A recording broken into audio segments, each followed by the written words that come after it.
أعوذ بالله من الشيطان الرجيم.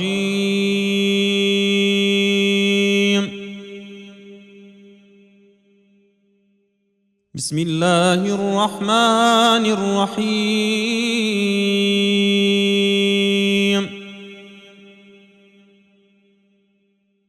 وعباد الرحمن الذين يمشون على الأرض هونا وإذا خاطبهم الجاهلون قالوا سلاما والذين يبيتون لربهم سجدا وقياما والذين يقولون ربنا اصرف عنا عذاب جهنم إن عذابها كان غراما إنها ساءت مستقرا ومقاما والذين إذا أنفقوا لم يسرفوا ولم يقتروا وكان بين ذلك قواما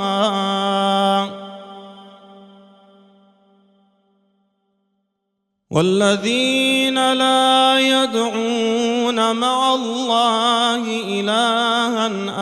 آخر ولا يقتلون النفس التي حرم الله إلا بالحق ولا يزنون ومن يفعل ذلك يلقى أثاما يضاعف له العذاب يوم القيامة ويخلد فيه مهانا إلا من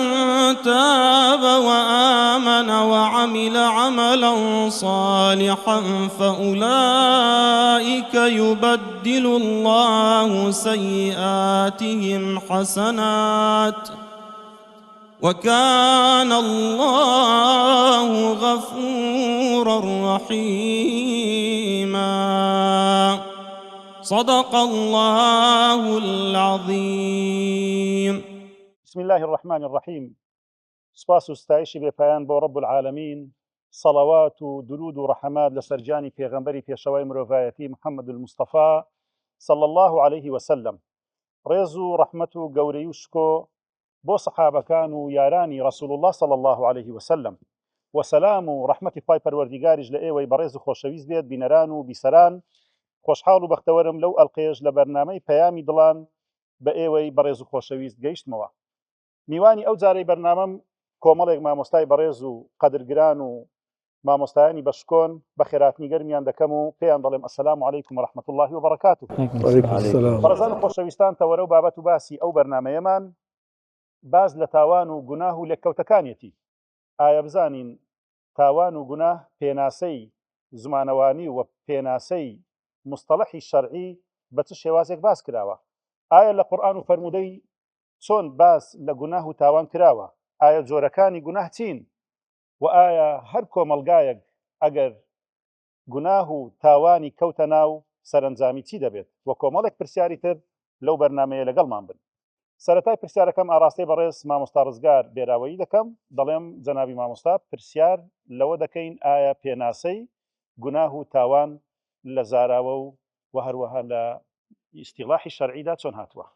بسم الله، الحمد لله والصلاة والسلام على محمد رسول الله وعلى آله وصحبه ومن والاه. هەڵبەت لە دیوی لوغەوی و زمانەوانی هەر شتێک ڕێگە پێنەدراوبی مرۆڤ ئەنجامی بدا پێی دەگوترێت تاوان. بەڵام لە ڕووی شەرعەوە هەر شتێک شەرع بە خراپی بزانی و عقوبە و سزاشی لەسەردانابی پێی ئەگوترێ گوناه و تاوان، وەکو تەرجەمە کوردیەکە ئێمە پێی ئەڵێن گوناه. بەڵام لە دیوە قورئانیەکە کاتێک کە دێت باسی ئەکا باسی ذەمب ئەکا باسی ئیثم ئەکا باسی خەتیئە ئەکا و باسی سەیئە ئەکات ئەوانە هەموو مووقیع و شوێنی خۆی دیارە ئەو کاتەی مرۆڤ شتێک ئەکا کە قەدەغە لێکراوە ئەڵێ ئەو مرۆڤە ذەمب و گوناهی ئەنجامدایە بەڵام کارێکی لێداوا ئەکرێ کە بیکە کەم تەرخەمی بەرامبەری ئەکا پێی ئەگوترێ ئیثم ئەو کاتەی کە ذەمب ئەگەر بێ و بە هەڵەبی بە عەمدی بیکە یاخود بە خەتەء بە هەڵەبی کە هەر پێی ئەگوترێ ذەمب بەڵام ئەو کاتەی کە ئەبیتە عەمدی پێی ئەگوترێ خەتیئە ذەمب ئەوەیە مرۆڤ کەم تەرخەم بی بەرامبەر بە حەقی خوا سوبحانەه وتەعالە بەڵام سەیئە ئەوەیە ئەو مرۆڤە کەم تەرخەم بی بەرامبەر بە حەقی عەبدەکان و بەندەکانی خوا لە نەتیجەش هەموو پێی ئەگوترێ مەعسیە و گوناه و لە دیوی قورئان و فەرمودەی پێغەمبەر صلی الله عليه وسلم شێوازی باسکردنی لوغەوی و شەرعیەکە تەقسیمی ئەکا بە ئەکبەر الکەبائر کە پێغەمبەر عليه الصلاة والسلام لە بۆماندا ئەنێ فەرمێ گوناحمان هەیە لە گوناهە گەورەکانیش گەورەترە و گوناهمان هەیە هەر کەبیرەیە و گوناهیشمان هەیە سەغیرەیە کە خوای گەورە سبحانه وتعالى ئەفەرمێ إن تجتنبوا كبائر ما تنهون عنه نكفر عنكم سيئاتكم کەواتە خۆپاراستن لە گوناهی گەورە ئەبیتە کەفارەتی گوناهە بچووکەکان ئەوە دیوی مانە واتە لە قورئان و ئەو شێوازانەی کە بەکار هاتیە وەکو قاعیدە ئەگەر تەعامل لەگەر گوناه و تاوان بکرێ ئەوەیە هیچ کاتێک کەبیرە نییە ئەگەر مرۆڤ بە بەردەوام ئیستیغفاری لەگەر بکە هیچ کاتێکی سەغیرە بە سەغیرە و گوناهی بچووک نامینێتەوە ئەگەر ئەو مرۆڤە ئیستیمرار و لەسەری بەردەوام ببیت و ئەگوترێ مرۆڤ کە تاوان ئەکا لا تنظر إلى المعصية من حيث إنها معصية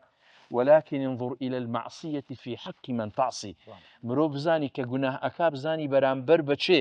سبحانه وتعالى گوناه ئەکا ئەوەش لە یاد نەکەین و لە فکر نەکەین وەکو علەما ئەڵێن ومعصية أورثت ذلا واحتقارا خير من طاعة أورثت عزا واستكبارا هەندە گوناه و تاوان هەیە کە مرۆڤ زەلیل ئەکا لەبەر خوا و لە شەو هەتا بەرە بەیان باشترە لە تاعەت و عیبادەتێک کەوا لە مرۆڤ ئەکا خۆی لە خەڵک جیاواز کاتەوە و وەلودبەرزی لە بۆ دروست بووی بەڕێز جەناب مامۆستا خالید ئەگەر باز لە هۆکارەکانی گوناه و تاوان بکەین کەوا خەڵک و عەبد و بەندەکان تووشی دەبن ئەو هۆکارانە چین کەوا خەڵک تووشی گوناه و تاوان دەکات بسم الله الرحمن الرحيم الحمد لله والصلاة والسلام على رسول الله صلى الله عليه وعلى آله وصحبه وسلم طبعا دیارە زانان هۆکاری یەکجار زۆریان باس کردووە ینی وەختی خۆی لە ئیبن قەیمیان پرسی ئەگەر باسی معصیەت و گوناح و هۆکارەکانمان لۆ بکەی فەرمووی الحمد لله الذي ثبت في صحيح البخاري حديثا وفي صحيح مسلم أو كتابي دانا الجواب الكافي لمن سأل عن الدواء الشافي أو سؤال هل سر أو وەکو بەڕێزەوە تەڵەبێک وەختی سوالی لێکردو و کتابی لەسەردانە دیارە زۆری لە ئەسباب هۆکارەکاندا تێدا باس کردو زانانی زۆری دیکە کتابیان لەسەر مەسەلەی گوناحە گەورەکان داناوە و کتابی کەبائیری ئیمامی ذەهەبی و غەیری ئیمامی ذەهەبی ئیبن جەوزی و ئەوانە کتابیان لەسەر داناوە ئەسبابەکان ئەگەر بە کورتی هەندێکیان کە ئەوڕۆکە زۆر دیارن لە ناو کۆمەلگادا باسی بکەین یەکەم هۆکار ئەوەیە ئەوەڵەن خوا عەبدەکانی خۆی تاقی دەکاتەوە ونبلوهم بالشر والخير فتنة يعني اختبار لەلایەن خوا و هەردووکە دەداتە بەردەستی يعني چاکەشێ و خراپەشێ بزانی تۆ چیهانی دەکەی ئینا وبەلەوناهم بالحەسەنات والسەیئات لعلهم يرجعون يعني خوای گەورە تاقید دەکاتەوە بە حەسەنات و سەیئات ئەو عەبدە مخلیسە و پاکە دەیەوێت لەلایەن ڕەب العالەمیندا بە دیار بکەوی ئایا ئەگەر ئینسانێک مەعسیەت هاتە بەردەستی و فەراهەم بوو و دەشی توانی بیکە دەتوانی خۆ ڕابگری لە بۆ ئەوەی نەیکاتن و لەبەر خوای تەبارەک وتەعالە وازی لێبینی چکە وەختی خۆی لە ئیمامی عومەریان پرسی ڕەحمەتی خوای لێبی فەرمیان یەکێک هەیە گوناحی هەر ناکە یەکێک هەیە حەزی لێیە گوناحی بکە بەس لەبەر خوا نایکە فەرمی ئەوەی حەزی لێیە و لەبەر خوا نایکە أولئك الذين امتحن الله قلوبهم للتقوى لهم مغفرة وأجر عظيم يعني براستي إنسان بي أو روك بزاني همو جناح كديت بردستي إنسان تاقي كرنوي خواي جوريا أو تقوى جرب غمر يوسف لنا وما ركي خويدا تاقي كاتو سيدكي وراودته التي هي في بيتها يعني ليرة تاقي كاتو دور دەکەوێتەوە ولا بەڕاستی ئەبێ بزانین تاقیکردنەوەیە گوناح حرامێکە دێتە بەردەست خراپەیەکە دەتوانی ئەنجام بدێ قدرەتی بەسەریدا هەیە بەڵام ئەبێ لەبەر خوا وازی لێبین بزانە پێغەمبەر صلی الله عليه وسلم یەکێ لەو حەفت کەسێک کە لە ژێر سێبەری خوان ڕۆژی قیامەت ورجل دعته امرأة ذات حسن وجمال فقال إني أخاف الله خوا بە هەفرەتێک تاقیەکاتەوە بزانی ئەو کابرا زینای دەکا یاننا ئەو داوێن پیسی ئەنجامەدا یاننا ئەو کەسە بەس ئۆن دەبرێ إني أخاف الله ئەمن لە خوا دەترسم شتی واکوو دەکەم ئەو ڕۆژی قیامەت دەچێتە ژێر سێبەری خوای تەبارەک وتەعالا کەواتە بەڕاستی یەکێک لە هۆکارەکان ئەوەی ڕەب العالەمین بەندەکانی خۆی تاقی دەکاتەوە حتا عەبدە خالیس و مخلیسەکان و چاکەکانی لێ هەر دەبژێری کە ئەوانەی لەبەر خوا واز لە گوناح و لە معسیەت و لە تاوان دێنن خاڵی دووەم بەڕاستی ئەو ڕووکە کە ئینسان هۆکاری گوناح و ئەوانە تەماشا دەکەی ضعفی ئیمانە ئیمان لە دڵیدا ئینسان ضعیف بوو تووشی تاوانە گوناحە بی ئیمانەکە لە دڵیدا بە قووەت بوو دوورەکەوێتەوە لە گوناح و تاوان بزانە ڕەمەزانە ئینسان کە بەدینەبی بە ڕۆژێبی شەو نوێژێ دەکات تەراویحی دەکات قورئانی زۆر دەخینی گوناح زۆر کەمە بتەوە تاعەتە ئیمانەکە زۆر بە قووەت بووە بەڵام کاتێک لا دەکەوێت کاتە مانگی شەوال یان لە شەش ڕۆژەکەی هەندێکی پێ دەبی یان پێ نابی کە ئەسلی سونەتە ئەبینی ضعفی ئیمان ڕووی تێدەکاتەوە گەڕێتەوە سەر گوناحەکانی خۆ ئەو ئیمانە ئەگەر بەردەوام بی ئەوها بەردەوام ئەوها لە گوناح و تاوان دوور دەکەویتەوە ئەو ئینسانە ئەو جۆرە گوناحانە بەڕاستی ئەنجام نەدەوە ضعفی ئیمانیە پێغەمبەر صلی الله عليه وسلم بەکول صحیح بوخاری و مسلم هاتیە فەرمی لا يزني الزاني حين يزني وهو مؤمن ولا يسرق السارق حين يسرق وهو مؤمن وانيا يعني تماشاکە هەموو شتەکان پێغەمبەر صلی الله عليه وسلم بۆ پابەند دەکاتەوە غەیری ئەوانەشدا کە ئینسان لە کاتێک تووشی گوناحە بی کە ئەو ئیمانە لە دڵیدا ضعیفە بی نامینێ دوور دەکەوتەوە یعنی دەگەڕێتەوە پلەی ئەوەی کە بەس پێ بۆترێ مسلیم نەک ئیمانێکی زۆر بەقووەت لە دڵی دابیتن تا ڕەدعی بکە و بیجێڕیتەوە لەو زۆرەشتە لۆی بەڕاستی دافعی ئیمانی لە دڵی ئینساندا زۆر مهمە دافعی ئیمانیش بە چ دروستە بی یعنی ئینسان تاعەتی زۆر بکە عیبادەتی خوای گەورە زۆر بکە بەڵام ئەو بەتەنێ کافینی هەتا دوورەکەوێتەوە لە معسیەتەکانیش بەڕاستی یعنی ئەوە گرینگە ئینسان بزانیتن کاتێک کە تووشی گوناحە بی هۆکارەکەی ضعفی ئیمانە لەناو دڵی ئەو ئینسانەدا بزانە خوای گەورە باسیەوە دەکات قالت الأعراب آمنا قل لم تؤمنوا ولكن قولوا أسلمنا ولما يدخل الإيمان في قلوبكم إيمان سيتا ناوضلك كتشو ناوضلك تأثيري وكاريگري دبي والله ما قال ظاهري بتأثيري وكاريگري أوان دنابي واللي خالي شي ديك براستي إنسان كجناحك يعني تماشاك توب يعني تقريبا جهل إنسان واليك توشي جناح بي غفلية بأغاية إنسان أفحكم الجاهلية يبغون ومن أحسن من الله حكما يعني تو تماشا دەکەی بەرامبەر بەچێ گوناحەکەی بەرامبەر بەچێکە وەکو سەلەفی ساڵحیان فەرموو لا تنظر إلى صغر المعصية ولكن انظر إلى عظمة من عصيت تو تماشا گوناحە مەکە گچکێ تماشاکە تۆ بێئەمری چێ دەکەی ئیمام عومەری فەرموو إن الجبال من الحصى چیە لە هوردەبەر دروست بووە واتە خۆت لە هەموو شتێک بپارێزە مەڵێ گوناحە گچکێ و گوناحە گەورەی و جاری من تۆبەی دەکەم و شتێکی وا ئەنجام دەدەم بەس تەماشاکە بزانە بێئەمری چێ دەکەی بێئەمری خواکەی لە فەرمانی رب العالمین دەردەچی یعنی بێ ئاگات لەو نوقتەیەدا هەبیتن جهلەوە لە ئینسانەکە تووشی ئەو جۆرەشتە دەبێت لۆی خوای گەورە فەرمێتە پێغەمبەر صلی الله عليه وسلم خذ العفو وأمر بالعرف وأعرض عن الجاهلين وأزيان لێفینە یعنی ئەو سیفەتە جوانەکان و ڕەوشتە جوانەکان وەربگرە بەڕاستی لۆی دەبێ بەڕاستی ئێمە ئەو ڕۆکە بزانین یعنی ئەگەر جەهل و نەفامی نەبی غەفلەت و بێ ئاگایی نەبی یعنی بەڕاستی ئینسان دوورەکەوتەوە لە گوناح یعنی بەس ئەو مەفهومە ببینێ بەرچاوی خۆت يعني إحسان وافي ناس ذكرك تو كأنه خواي جورة دبيني لو معصية وهانية كإنسان بيتبرشا يقول كأنه خواي جورة أو لا برعنبري أو إنسان راوستايا كجناح كشك أزاني خواي جورة نهيشي ليه كرديا وفرماني شو بيكرديا لو دور كوتو كسي أو لديار راوستايا براستي أو جناح وتواني شيء جورة. فقط برز جناح ماموسا برز ماموسا أحمد الشريحة أجا برسالي أو بكم توان وجناح زور نوعي هي وأجر هن كامانا وتونا. بسم الله الحمد لله والصلاة والسلام على رسول الله همو وكو عليه ترك مأمورك وفعل محظورك جناح چونك زور كس وأزانه كهر أو شتانك كجناحا بلنك بجناحنا ينهتو بالذنب ومعصية وأنا بلام وازنا لهر واجبك أو بشكل جناح جاري أبي جناحي جورو أبي أكبر كبائر جاري وكذني جناح كان يشبه ما شيء بلانه هي جناحي بتشوكه وهي جوريه أكبر كبائر هل وازنانا كانش بويا زانا كانش كديانا بكبائر الصغائر لا همو وازنا لمأمورك همو تركي مأمورك همو وازنا لو شتانك خو بيغمر فرمانيا بيكردوا يان بر كبائرك يان بر صغائرك وهموو شتێکیش دەو شتانەی کە خوای گەورە فەرمێتی مەیکەن یان پێغەمبەری خوا فەرمێتی مەیکەن کردنیان یان بەر کەبائیرەکە یان بەر سەغایرەکەوێ ئەوە جۆرەکە لە تەقسیمەکان تەقسیمی کە شەیە کە زانەکانە فەرموون کەبیرە یان کەبائیر با بڵێن کەبائیر و ئەکبەری کەبائیر و سەغائیر و لەمەم لەمەمی شەیە لە قورئانە کە لە سوورەتی نەجمە باسی کراوە یعنی گوناحی زۆر سادە با بڵێن خوای گەورە فەرمانەکە بە ئینسان کە خۆی لەوەش پارێزە لە بچووکەکانیش بەڵام گوناح جاری وایە گەورە بێ وەکو مامۆستا فەرمووی لا صغيرة مع الإصرار ولا كبيرة مع الاستغفار زانەکان فەرموون گوناحی هیچ کۆلە نامێنە ئەگەر ئینسان زۆر لەسەری بەردەوام بوو وردە گەورە ئەبێ و چۆن دڵۆپە ئاوێ کۆ بێتەوە بێتە جوگایەک و گوناحی گەورەش نامێنێ ئەگەر ئینسان داوای لێخۆشبوون لەخوا بکە بەڵکو جاری وایە گوناح هیچ کۆلە بەچی گەورە بێ هەموو گوناحێک كلما صغر عند صاحبه كبر عند الله وكلما كبر عند صاحبه صغر عند الله هل گوناحی لەلای کاسەکە کردی وتی وەڵام ئەمە بەسیتە و هیچ نییە و بە بەسیتی زانی لای خوای گەورە بە گوناحی گەورە ئەزانن چکە بێ ئەمری خوای کردووە لە هەردوو حاڵەتەکە کە گوناحەکە بچووک بیان گوناحەکە گەورە بێ ئەو بێ ئەمری خوای کردووە و هەر گوناحێکیش بۆ خۆی بە گەورەی بزانێ گەورە بێ یان بچووک بێ لای خوای گەورە هەر بە بچووک حساب بکرێ لەبەرەوە گوناح زانەکان بە زۆر شێوە دابەشیان کردووە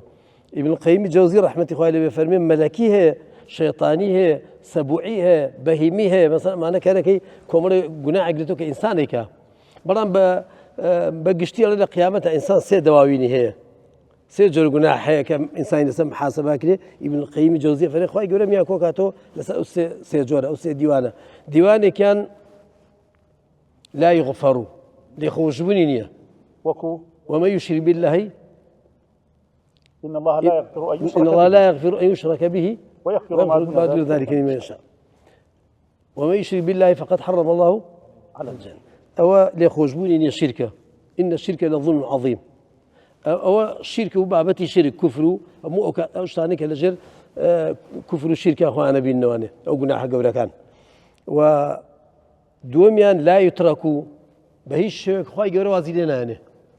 حتى بسري من إيش حقي إنسان حقي من وفكانه چونك الشهيد بالشهيد قلنا كي إخوائي قولي همو قلنا حكي لي سرته إلا تينا به حقي خلقينا به حقي خلق الشهيد جابي بياته صديق جابي بياته صالحين جابي بيانه هر كسي حقي خلقي لسر بياته بويا بيغمبري إخوة صلى الله عليه وسلم يفرمو حقي خلقي بنوا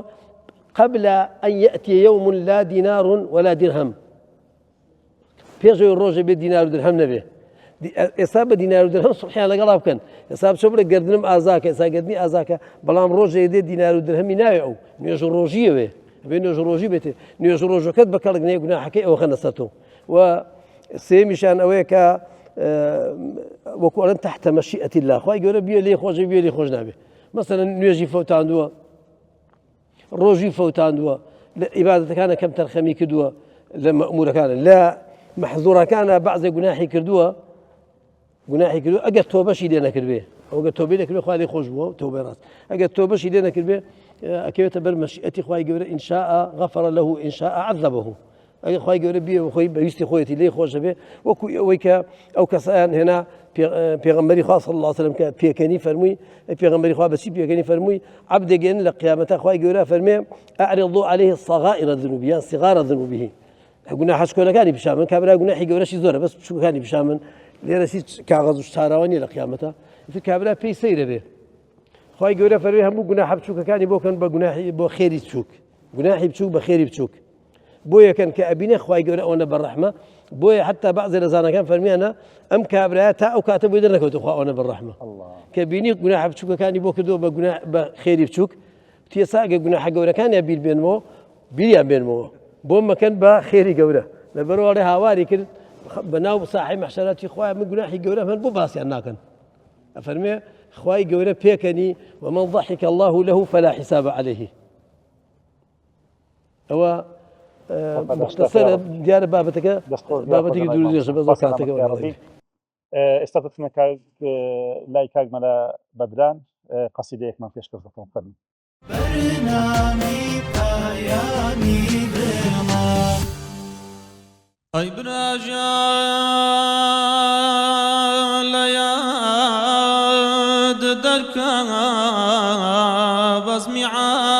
عاشقان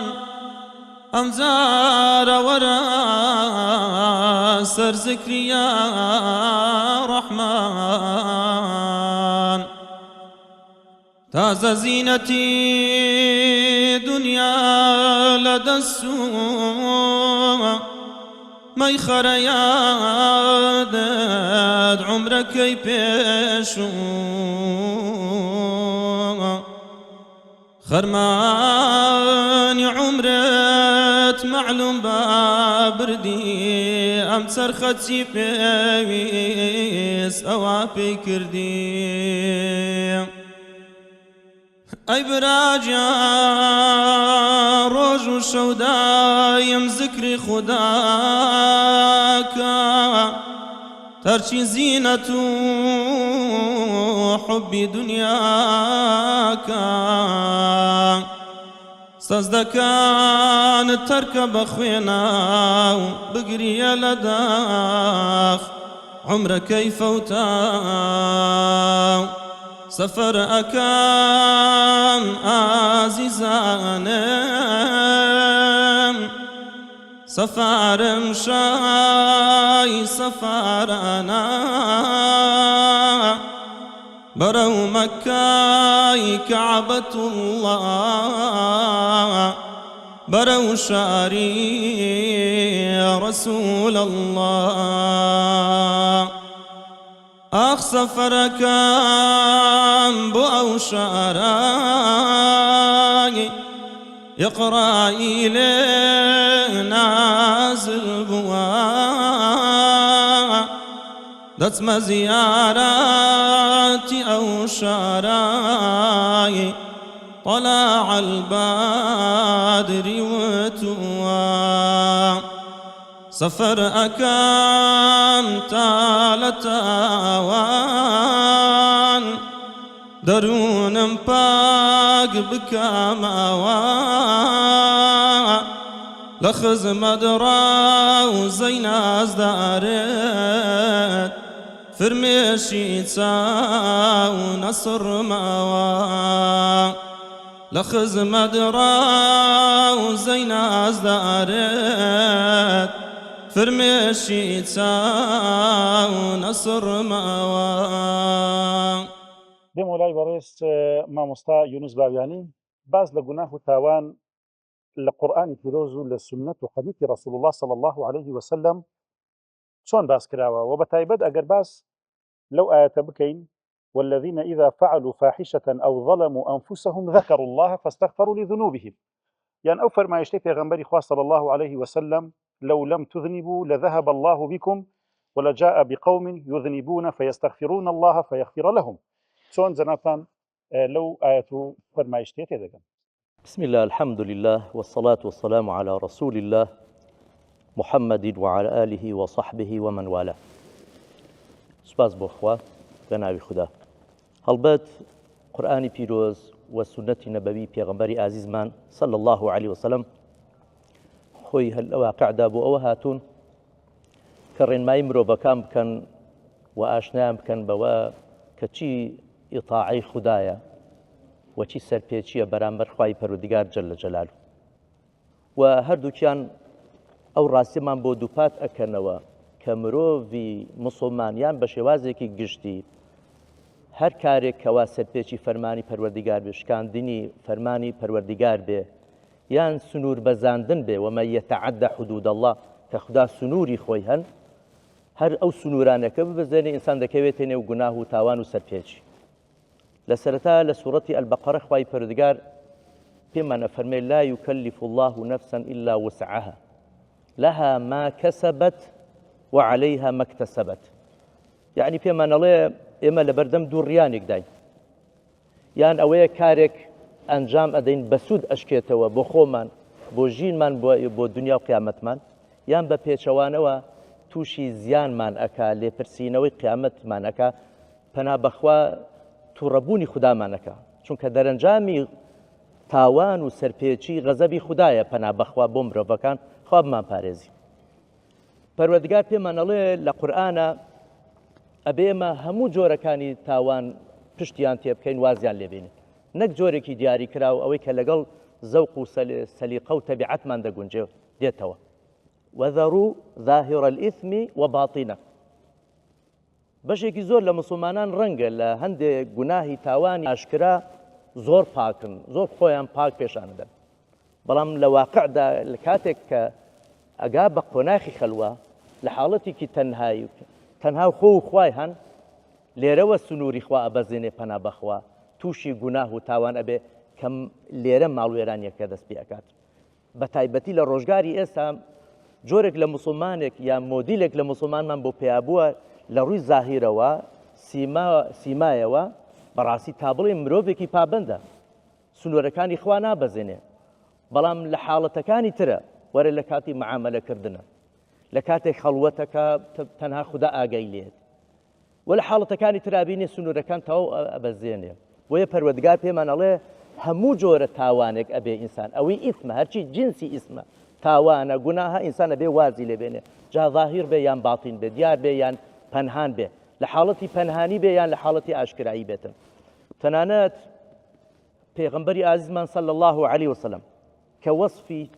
حەوت جۆر کەسمان بۆ ئەکا کە لە ژێر سێبەری عەرشی خوا حەشر ئەکرێن کە ئەو ڕۆژگارە هیچ سێبەرێک نییە باسی ڕەجولێک یان ئافرەتێکمان بۆکە وەڕەجول ذكر الله خاليا ففاضت عيناه لبين خو خوا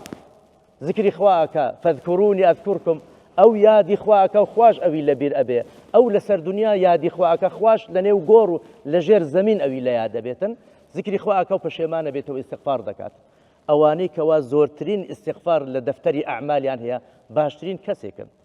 أواني كخاوني ضليكن بيغنبري خوا صلى الله عليه وسلم ليان برسي خير الناس كامن شاكتريني خلق فرموي أوي كقلبي مخمومة واتدلكي باكي هي بوت ضلي باك يعني شي ضلي باك قرآني بيروز أفرمي بل ران على قلوبهم أما جبا حقيقتك أكا كاللي كوتي جناح لدرنجامي جناح إنسان ضلكي توشي الران به چونکە لە درێژەوەی فەرمایشتەکەی پێغەمبەری خوا صلی الله عليه وسلم ئاماژە بەوەدا ئینسان هەر گوناهێ بکە نوکتەیەکی ڕەش خاڵێکی ڕەش لەسەر شاشەی دڵی دروستە بێ ئەو خاڵە ڕەش ئەگەر زوو چارەسەری نەکەی هەر گوناهەکە زیاد بێ هەڵبەت خاڵەکە گەورە بێ دواتر دەست بەسەر دڵی ئینسان ئاستێنێ دڵی ئینسان لە قۆناغی یەکەم تەنها نەخۆشە کرد دواتر ئەگەر چارەسەر نەکرێت دووچاری مردن و مەرگ ئەبێتەوە پەنا بەخوا ئەبێ ئینسانی ئیماندار زوو چارەسەری کە بۆیە لێک یان ئەو ئاەتانەی کە ئەو بەرابەڕێ زەمان لەسەرەتا خوێندنی والذين لا يدعون مع الله إلها آخر مامۆستانی ئازیز ئاماژەیان بۆ کرد کە لەنێو گوناحیش ئەنواع هەیە کەبائیر هەیە سەغائیر هەیە ئەوانەی بەسەرەتا خوای گەورە بە گوناحی گەورە دەست پێکەن کە عیباد الرحمانەکان والذين لا يدعون مع الله إلها آخر لروي بيرو باورو زور موحد تاك برستن بهيج نوعك هاو باش بالريار نادا والذين لا يدعون مع الله إلها آخر ولا يقتلون النفس التي حرم الله إلا بالحق مروف كوجشنين ولا يزنون زنا وداوين بيسيان جامنت نادا ومن يفعل ذلك يلقى أثاما إلا من تاب دواتر وآمن وعمل عملا صالحا فأولئك يبدل الله سيئاتهم حسنات خراپەکانیشان بە چاکە بۆ گەڕێ دەست خۆش بیاڕ مامۆستای بەڕێزی بەڕێز دەنای مامۆستا دلێر ئەگەر باس لە ئاثار و شوێنەواری گوناه و تاوان بکەین لەسەر تاک و کۆمەلگا چۆنە و بە شێوازێک باس کراوە. الحمد لله والصلاة والسلام على خير خلق الله محمد وعلى آله ومن والاه أما بعد. سەبارەت بە ئەوەی کە شوێنەواری گوناه لەسەر تاک لەسەر خێزان لەسەر کۆمەلگا لەسەر دەوڵەت بەڵگەی زۆر زۆر لەسرە جاری وا هەیە با من لەوە دەست پێ بکەم کە خەڵک وان نەزانێ ئەگەر بێت و براگەورەیەک مامۆستایەک باوکیەک ئەمیری ڕئیسی دەوڵەتێ ئەگەر بێت و ئەوانەی خوارە گوناه بکەن وان نەزانێ کاریگەری گوناهەکە نەگەڕێتەوە بۆ سەرەوە. پێغەمبەری خوا صلی الله عليه وسلم لە غەزوەی ئوحودە کە لە غەزوەی ئوحودە پێغەمبەری خوا صلی الله عليه وسلم بەو شێوەی کە ویستی تانی وەڕۆ خۆی قائید بوو و ئەسحابیش خۆی پەروەردەی کردوون سەرکەوتن بێباوەڕان شکان تەنانەت ئافرەتەکانیشیان بەجێهێڵا بەڵام لە مخالەفەکردنی ئەمری پێغەمبەر صلی الله عليه وسلم کە چی بوو ئەوە بوو لە 700 کەسە چلیان کە ئەو بەرزایی جێهێڵا جەبەل ڕوومات وای بە تاویل وای زانتێ ئەو غەزوە کۆتایی پیاتە و سەرکەوتون ئەلغەنیمەتە ئەلغەنیمە کە عەبدوڵای کوڕی مەسعود دەفەرمێ تا ئەو ئاەتانە دانەبەزی نەمەزانی تیامانە هەیە دنیای ئەوێت کاریگەری ئەمە گەڕاوە بۆی پێغەمبەری ئازیز خۆی زاماد بێ صلی الله عليه وسلم ئەو هەموو سەحابە شەهید ببن شەهید بوونی سەحابە شەرەفە خوا پیانە بەخشیە بەڵام بەهۆی هەڵی کەسێکی تۆ مصیبەتە لە قورئان بە مصیبەت باسیەکات بۆیە چی دابەزی ئەم ئاەتە فليحذر الذين يخالفون عن أمره أن تصيبهم فتنة أو يصيبهم عذاب أليم كوابو مخالفة كردني بيغمبري خوا صلى الله عليه وسلم كاريگەری لەسەر چی بوو لەسەر ئەوەی کە هاتە سەر هاوڵانی پێغەمبەر صلى الله عليه وسلم کابوو لێرە بزانین لە هەموو ئیشێکمان لە سونەتمانە لە عەقیدەمانە لە کڕین و فرۆشتنمانە میزانی ئێمە بۆ ئەوەی کاریگەری سلبی بەسەر خۆمان و ماڵ و مناڵ و وڵاتیشمانە نەبێ ئاگامان لە مخالەفەکردنی شەرعی بێت دوو لە حونەینە ئەسحاب زۆر بوون عجب کە دڵی هەندێکیان کەوتەسێکە کە وەیەومە حونەین ئیذ ئەعجەبەتکم کەثرەتکم کەوا چی بوو ئەو وای لێ هەست سەر ئەرزیان لێ تەسک بووە بۆیە بەڕاستی کاریگەری لەسەر علم هەیە کاریگەری لەسەر لاوازی لە عیبادەتە هەیە کاریگەری لەسەر قبول نەکردنی حەق هەیە کاریگەری لەسەرەوەی ئینسان تەنازل لە حەق بکات خوای گەورە پەنامامدا پێغەمبەری ئازیز صلی الله عليه وسلم کوزای مامۆستای شارەتی بۆ فەرموودە کە ئەبوو هورێرە فەرمێت پێغەمبەری ئازیز فەرمێت صلی الله عليه وسلم إن المؤمن إذا أذنب كانت نكتة سوداء في قلبه فإن تاب ونزع واستغفر صقل قلبه ئەگەر گوناه نقطەیەکی ڕەشت لە دڵادانێ زوو بگەڕێرەوە لای خوای پەروەردگار ئەگەر ئەو گوناهەش ڕۆژانە ئینسان ڕاهاتووە لەسەری ڕۆژانە تۆبەی لەسەر بکات شەیطان وای لێ نەکات تۆبە نەکات چونکە گەڕایتەوە خوای پەروەردگار دڵت فەئین تاب ونەزع واستغفر ئەو دڵە پاک ئەکاتەوە تیژی ئەکای ئەکات بەڵام فەئین زادە زادت بۆیە پێغەمبەری خوا صلی الله عليه وسلم فەرمی ذلك الران الذي ذكره الله في كتابه كلا بل ران على قلوبهم ما كانوا يكسبون کابوو لێرە دڵ تا حەدی ئەوە ئەڕوات ئینسان وای لێتێت هەنگوێنی لا تاڵە بێت گوناهی لا شیری نەبێت عیبادەتی لا قورسە بێت پێغەمبەری ئازیز صلی الله عليه وسلم جارێکیان ڕووی کردە مهاجرین فەرمی یا معشر المهاجرین خمس إذا ابتليتم بهن وأعوذ بالله أن تدركوهن پێنج پێغەمبەری خوا صلی الله عليه وسلم دوعای بۆ کردن کە مهاجرین خوابیان پارێزەلەوەی نەگەن ئەو پێنجتە ئەو پێنجتە ئێستا لەسەر عەرزە زۆر بڵاوی کردووە شوێنەوارەکەی ئەبینین یەکەم پێغەمبەری ئازیز صلی الله عليه وسلم کاتێ فەرمی لم تظهر الفاحشة في قوم قط حتى يعلنوا بها إلا فشى فيهم الطاعون والأوجاع التي لم تكن مضت في أسلافهم الذين مضوا كوابو ئێستا هەموو نەخۆشیشتە لە کوێوە هاتووە وایە ئەو هەمووە یعنی نەبووە کۆمەڵێن نەخۆشی ساڵ بە ساڵ نەخۆشی وا دێ نەبیسراوە پێشتر سەبەبەکەی چیە سەبەبەکەی خوا پەنامامدا ئێستا وای لێ هاتووە تەنانەت ئەبێ ئاگاممان لەوێ بە شەیطان مناڵەکانمان نەجزیە بەهۆی ئەم تەکنۆلۆژیاوە کە کەسانێک تووشی ئیدمان بوون بێ پێغەمبەری خوا صلی الله عليه وسلم بەهار فەرمودەکە تاوەکەین ڕاستە کازەکەم پێغەمبەری خوا صلی الله عليه وسلم لە خاڵی دووەمە فەرمووی چی پێغەمبەری ئازیز فەرمووی وەلەم ينقصوا المكيال والميزان ئەم شتانە ڕووبدا ئەم دوانە لە ئیتر غەش لە کار و کەسابەتەکە ڕوودا پێغەمبەری خوا فەرمووی إلا أخذوا بالسنين وشدة المؤونة وجور السلطان عليهم کاکەوتانێ خەڵکوان نەزانێ کاکە سوپاس بوو خوای گەورە کە ئێستا کۆمەڵێ مزگەوت و مامۆستای بانخواز و ڕادیۆ و تەلەڤیزیۆن و کۆمەڵی خەڵک هاتووە خەڵکە گەڕێنەوە بۆ ئەو تەوحید و عیبادەت و ئەخلاقە جوانە ئەگینا ئێستا بێبارانیمان کاکەگیان بینیتە خاکێک ژێرەکەی هەمووی گەوهەر بی ئەمە غازە ئەمە ئاڵتونە خەڵک لەو ملەتیش لە ئەو پەڕی برسێتیا بژی ئەوە سوڵتانی جائر با بزانن سەبەبەکە و ئەو هەموو غەشە خەڵک لە سیارە فرۆشتنیەکە لەگەڵ ڕێز و حورمەتم بۆ چاکەکانە لە عەرز فرۆشتنیەکە لە هەر شتێکە کە لە میزانە لە غەش کرا ئینسان بترسێ خوای پەروەردگار ئەو شوێنەوارەمان بۆ توش بێ گرانی بێ بێبارانی بێ ناڕەحەتی بێ تەنانەت حەستا جاری وا هەیە ئێمەش بەبێ ئاگاتیە کەوتین ئەڕۆین ڕێکلامەکەم بۆ برنجێکی زۆر باش ڕێکلامەکەم بۆ مۆبایلەکە ئەسڵیشی نییە کە بە زیاد ئەمەش بەشێکە لە غەشکە زیادە ڕەویە حەزەکەم ئیتر هەر بە کۆتایی بە فەرمودەکە بیارم کاکاتی هینات پاشان پێغەمبەری خوا صلی الله عليه وسلم فەرمووی وەلەم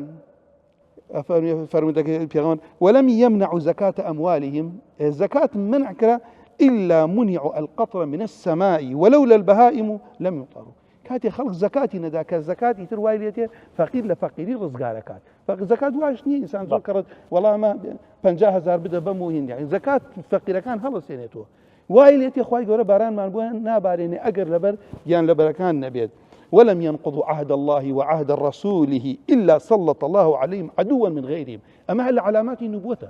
يا غمر إخوة لو تاني دجمن لدور ودي خمان برسيمان الخير كان ما نخون لبر أوي هل وشان نوي أو بليان عنيك أخوي جورا داوي لك ردوا يا ما أنجام يبدين فأخذوا بعض ما في أيديهم خيراتش من بعض ذيك أبان وأخيرا نيش هركات يد صلاة داران إجبا كلام إخوي فروردقار نكن حكم با كلام يخشون ولي أمر أو كسيء اسمعوا وأطيعوا ما يقودكم بكتاب الله في غمر صلى الله عليه وسلم أفرمي وما لم تحكم أئمتهم بكتاب الله ويتخير مما أنزل الله لأن بدوشي وتفسير كراوة يكي لو يكاك أمان دين شي لبرجو ديان بو أو ما مصايك عاد بخوي بلا أو باسكا شي لمصلحتي بو وكوايا أفتؤمنون ببعض الكتاب وتكفرون ببعض يا أوتاني كاك ناين خيري أم كتابها هالبجيرن أجر وانا أبو في غمرة فرمي صلى الله عليه وسلم لشوينا واري أو جناها جورك برنامجك أخوا خوي داي بزاندوا إلا جعل الله بأسهم بينهم أو خلقيك خوش نابي أبيت دجمناتي منافسة كردنية. بابا داشتاتو منصب دست خوش بيا برز جنابي دكتور كمال أجر باز لعلاج وسارسري جناه تاوان بكين يعني أو كسيك وجناه بار وتاوان بارا إلى زكاة شونو وشون باسكراوة. بسم الله الحمد لله والصلاة والسلام على رسول الله وآل محمد وآله وصحبه ومن اهتدى بهداه وبعد بيغمر صلى الله عليه وسلم دفرمي كل بني آدم خطاء وخير الخطائين التوابون أوش خبرك عامة إما كليل دانشتوين معرضين بويك تاوان مانه بيقمان بيتاوان تاوان مانه أواني كيسا تماشا من دكان دمان بينن همو كز معرض بوتاوان كواتا شون إما هەڵسوکەوت لەگەڵ کەسێک بکەین کە تاوان دەکات دەبێت خۆمان لەو جێگادانێ زین ئەگەر خۆمان تاوان بکەین پێمان خۆشە چۆن معاملەمان لەگەڵ بکرێت و ئەگەر خۆشمان نین برای موسڵمانمانە دەبێت بزانین برای موسڵمان چ مافێکی بەسەرمانەوە هەیە ئەو مافانەمان لەبیر نەچن المسلم أخو المسلم لا يظلمه ولا يحقره ولا دەبێت ئاگامان لەبێ ئەمە تعامل لەگەڵ کەسێکی موسڵمان دەکەین پێغەمبەر ئادەم عليه السلام تاوانی کردو خوای گەورە لێ خۆش فأكلا منها فبدت لهما سوآتهما دەی چۆن ئێمە تاوان ناکەین کە تاوانی دەکەین دەبێت چۆن تعاملمان لەگەڵ بکرێت طبعا تاوان دەبێت لاسێت دەبێت بەهۆی ئەمر بە معروف و نەهی لە منکەرەوە تاوان لابین بەڵام چۆنی لابین چۆن هەڵسوکەوت لەگەڵ کەسی تاوانبەر بکەین کەسی تاوانگەر کەسێکی نەخۆشە ئەوەش زۆرێکە لە جۆرەکانی نەخۆشی تۆ چۆن تعامل لەگەڵ نەخۆش دەکەیت یەکەم شت دەبێت ئێمە بە نەرمونیانی لەگەڵی هەڵسوکەوت بکەین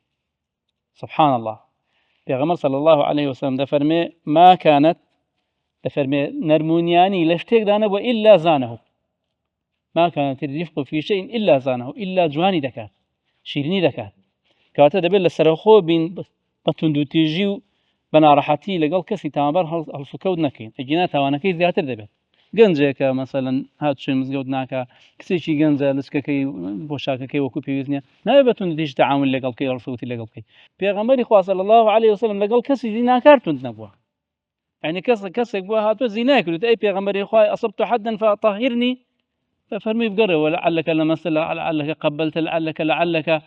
ئافرەتەکەی غامیری چۆن ناردەوە بڕۆ تۆ حامیلەی و منداڵەکەت بێنە إلى آخره کەواتە بە نەرمونیان یەکەم شت بە نەرمونیانی دووەمیان هەنگاوی دووەم لە هەڵسوکەوتن ئەوەیە لە ئیسلامدا بێهیواکردن نییە کەسی تاوانبار نەبێ هیوایی هەیە نەبێ هیواکردن هەیە نەمەئیوسکردن هەیە بەڕاستی بەسەر فەرمودەیەکدا ڕۆیشتم زۆر کاریگەری لێم کرد فەرمووی جاء رجل كبير السن إلى النبي صلى الله عليه وسلم قد شاب رأسه ورق عظمه ووقع حاجبيه على عينيه دفرمي كسري شي بتمن هاد پیر ببوو سەری سپی ببوو ئێسکی نەرم ببوو پشتی کوڕ ببوو لەبەر پیری و دەبەرتە بە تەمەنیان برۆکانی هاتبوونەوە سەر چاوانی قال يا رسول الله ما تقول في شخص يعني في عبد ما ترك من ذنب إلا قد أذنبه هل له من توبة يا پیغمبر خوای دەڵێ بەرامبەر کەسێکی طبعا مەبەستی خۆیەتی بەس بەو شێوەیە هێنای کە هیچ گوناحێک نە ئیلا وازی ئیلا کردوێتی قال أكان يشهد أن لا إله إلا الله وأن محمدا رسول الله فرمي أو شهادة ماني دهنا بلى كان يقول أشهد أن لا إله إلا الله وأن محمدا رسول الله قال يبدل الله سيئاته حسنات الله قال يا رسول الله ما ترك حاجة ولا داجة إلا فعلها قال يبدل الله سيئاته حسنات قال وما في أوزار خوي كشف كد وغدراتي وفجراتي أو جناح وتاوانا قولاني كن قال يبدل الله سيئاته حسنات يعني في أغماني خاص صلى الله عليه وسلم أبو الشيوية كسك هبو ناوشي سيري شي ليبو حمار تنزل شرابي دا خوار دا ودا هات يكشك نفرين لكتي لعنه الله كم يؤتى به وهو تنزل هنا الحد يعني لدا فرمي إنه يحب الله ورسوله الله بوشي تعامل لقل كسي تاوان بار دكت أوزر دائما إنسان محاولة بكينا ما هول دين كسي تاوان بار زقلوي كأميدي وبردلين نصحته عمشقاري بكين وآمشقاري بكين كتاكا وتاكا كاريبكا خواهي قولة فرمتي أقم الصلاة طرفي النهار وزلفا من الليل إن الحسنات يذهبن السيئات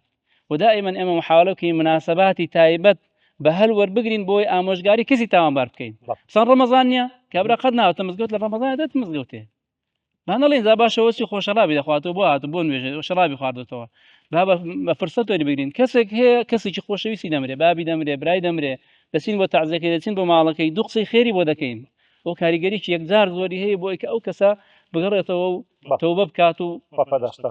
خواز لە خێر دەهات سەلامەت کاتن بەڕێز جەنابی مامۆستا ڕزگار کۆتا قسەی جەنابەت لە بیست چ بکە گوناه لە سەرەتا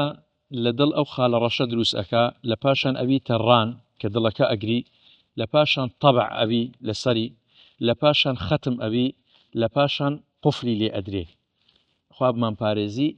ومانای ئەوەش نییە مرۆڤ کاتێک کە گوناهی کرد لە هەموو شتێک دەرچی گونەهباریشە ڕوش چووە لە گوناه و تاوان خوای گەورە ئەفەرمێ قل يا عبادي الذين أسرفوا على أنفسهم لا تقنطوا من رحمة الله بأمید نابی لە ڕەحمەتی خوا إن الله يغفر الذنوب لو الفلامك باز أكا يغفر الذنوب يعني أو ذنب جناهاني لبين من بينتو هي خواي جور لي خوش أبي كليش خوش أبي هو الذنوب جمعة هموي أفرمي جميعة يعني ملفي جناه توفى جور سبحانه وتعالى هموي دا أخا قوي أفرمي ثم أورثنا الكتاب الذين اصطفينا من عبادنا فمنهم ظالم لنفسه ظالم لنفسه هي أو زخواي جور سبحانه وتعالى بعبادنا باسي أكل فدا استاتو برز ما مستيونس كوتاقسي جنابت هەڵبەت ئەگەر گوناه کردن هەبێ دەرگای تەوبەشەیە خوای پەروەردگار ڕێگایەک و دەرگایەکی کردوتەوە کە پێغەمبەری خوا صلی الله علیه وسلم ئەفەرمێ ئەو دەرگایە تا ڕۆژ لە ڕۆژ ئاواوە هەڵنێ هەڵبەت هەر بە کراوەی بەڕووی تاوانبار و گونەهباران کراوەتەوە إن الله يقبل توبة عبده ما لم يغرغر چونکە بێگومان قیامەتی هەر یەکێک لە ئێمەش مردنیەتی ئەتوانین بەر لە مردن هەموو ئینسان دەست لە هەموو گوناهێک هەڵبگرێ إن الله يغفر الذنوب جميعا کەواتە دەرگای تەوبە کراوەتەوە ئەتوانین چارەسەری دەردی خۆمانی پێ بکەین کە گەڕانەوەی بۆ لای خوای گەورە پاداشتاتەوە بەڕێز جەنابی مامۆستا ئەحمەد پێغەمبەری خوا صلی الله عليه وسلم لە بەشێکی فەرمودێکا فەرمێ ومن سن سنة سيئة فعليه وزرها ووزر من عمل بها إلى يوم القيامة أو بإنسان أجل له بك جناح بجيل خلقي في خلافك أجمره وكإمام الشاطبي فرمي رحمتي خوالي به فرمي أحمد لو عبدي كأمره جناح كان شيء لدواي خوي أمرن الله زور كسي أمره بلام صار ودو صار لدواي خوي جناح كان إيش يام فكره تاوان وخلافه وسزاي بونسي مكابره پاداشتاتەوە بەڕێز جەنابی مامۆستا درێژ زۆر بە کورتی یەکەم کاریگەری گوناه جاری وا هەیە چی شیرازەی خێزان تێکەدا ئافرەت وەکو پێویست بە قسەی مێردی ناکە ئەولاد وەکو پێویست بە قسەی باوک ناکەن دوو کاریگەری کە زۆر گرنگە ئەمە قورئان هێنیەکانی خۆی دات ئەهلی تەقوا ئەو کەسەی گوناهبار بێ ئەو نامە گەورەی خۆی پەروەردگار لێی بێبەشە بێت وەکو پێویست کە ناتوانێت ئیستیفادەی لێ بکا و جاروایە سستیشە لە خوێندەوەی سێ من لێرەوەم بە لە زانم کاکە و کەسانی کە دەسەڵاتدارن ئەم قورئانە خوا بۆ حکم ناردوێتی بۆ دنیا و قیامەتی ئەو خەڵکە باشە خوای پەروەردگار بەرەکەتی خۆی ولو أن أهل القرى آمنوا واتقوا لفتحنا عليهم بركات من السماء والأرض ولكن كذبوا فأخذناهم بما كانوا یەکسی بوون کاوا بوو لێرە ئەوەتانی لێرە بۆ دنیا و قیامەتیان بەرژەوەندی تا ئەو قورئانە بگەڕێنەوە نهێنەکانی خۆمان بەختەوەری خۆمان لێ دۆزی پاداشتاتەوە بەڕێز دکتۆر کەمال زۆر باش وڵی خاڵەشی دیکەم ویستم باسی بکەم ئەویش ئەوێ با ئێمە دوعا بکەین بۆ کەسی تاوانبار بەشکم خوای گەورە بیانژێڕێتەوە پێغەمبەری خوا صلی الله علیه وسلم دوعای بۆ شێ دەکرد ئەهلی تایب چیان بە پێغەمبەر کرد بەردەبارانیان کرد خوێن لە جەستەی شەریفی هات دەیگوت اللهم اهدي قومي فإنهم لا يعلمون اللهم اهدي دوسا وأتي بهم اللهم أو كسيك داواز نايك تسيب يقول اللهم اغفر ذنبه وطهر قلبه وحسن فرده بعد دعاء بتايبتي بوم دالك كان ممكن بس كن فايق وربيان جرتوا بلا آمين خوا پاداشتاتەوە بەڕێز جەنابی مامۆستا خالید زانانی ئەهلی سەلەف دەفەرموون المعصية بعد المعصية عقاب المعصية گوناح لە دوای گوناح ئەوە سزای گوناحەکەیە کە کردت بە دووی دادێ والحەسەنە بعد الحەسەنە ثواب الحەسەنە وەگە چاکەیەکیش بکەی ئیلا خوای گەورە چاکەیەکی دیت پێ دەکات لە جەزای ئەو چاکەی کە کردت و یەک تاقیبشم لەسەر قسەی مامۆستا دلێرە شتێکی جوانی گوت بەس ئیزافەکەی جوانتر بکەم باشێ و جێشەی پێغەمبەری کرد صلی الله علیه وسلم کە لە ئوحوددا شکان و ئەو سەحابەیان لێ شەهید بوو جەزای ئەوەی کە ئەم قسەی پێغەمبەریان شکا صلی الله علیه وسلم یەک لە عولەمای سیرە قسەیەکی گەلە جوان دەکات دەڵێ خوا ئیعازێکە ئەیداتە مسلمانان جەیشەک ئەگەر محەممەد المستەفاشی لەگەدابی بێ ئەمری بکەن دەشتێن ئەدی ئەگەر جەیشێک ئەوی لەگەردانەبی ئەوجە بێ ئەمری بکەن ئەنەی سەر ناکەون مەبدەئەکە بپارێزن پاداشتان داتەوە سپاسمان دەکەم ماندووبوون خوای گەورە ئەزشتان داتەوە بەڕێزان خۆشەویستان ئەو بەرنامەیەشمان بە پایان هات خوای پەروەردیگار لێمانی قبول کردی بێت و ئێوەی بەڕێز و خۆشەویستی لێی سوودمەند بووبن تا بەرنامەیەکی تر لە ئەلقە و تەوەرە و بابەت و باسێکی تر لەگەڵ کۆمەڵێک لە مامۆستایانی تر بەخوای پەروەردیگارتان دەسپێرم وەسەلام عەلەیکوم وەڕەحمەتوڵڵاهی وبەڕەکاتوه